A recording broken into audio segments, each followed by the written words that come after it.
బంధువులు, రక్త సంబంధులు, కుటుంబం, స్నేహితులు, బలగం, సొసైటీ ఎంత ఇంపార్టెంటో ఈ వీడియో మనకి నేర్పిస్తుందండి. ఫస్ట్ టైం ఎగురుతూ ఉంది పక్షి, తన తల్లి దాన్ని ఫాలో అవుతూ ఉంది. దానికి తెలియదు దానికి ఎంతమంది శత్రువులు ఉన్నారు. శత్రువు వచ్చింది, దాన్ని అటాక్ చేసింది.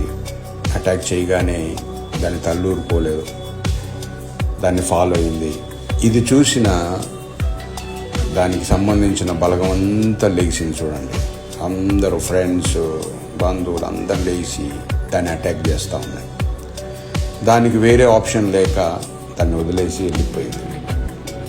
చూడండి, ఒంటరిగా ఉంటే ఎంత ప్రాబ్లం అయ్యేదో. అందుకే బంధువులు, స్నేహితులు, రక్త సంబంధులు, బలగం అనేది చాలా ఇంపార్టెంట్. అయితే బాధాకరమైన విషయం ఏంటంటే ఈ రోజుల్లో ఒకరంటే ఒకరికి పడకుండా పోయింది.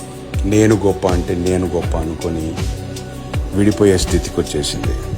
ఎవరి మాట వినే స్థితిలో లేరు. ఎవరి స్వార్థం వాళ్ళది అయిపోయింది. ఎవరి బెనిఫిట్స్ వాళ్ళు చూసుకుంటా ఉన్నారు. అయితే ఇలాంటి మంచి సొసైటీ క్రియేట్ అవ్వాలని కోరుకుందాం.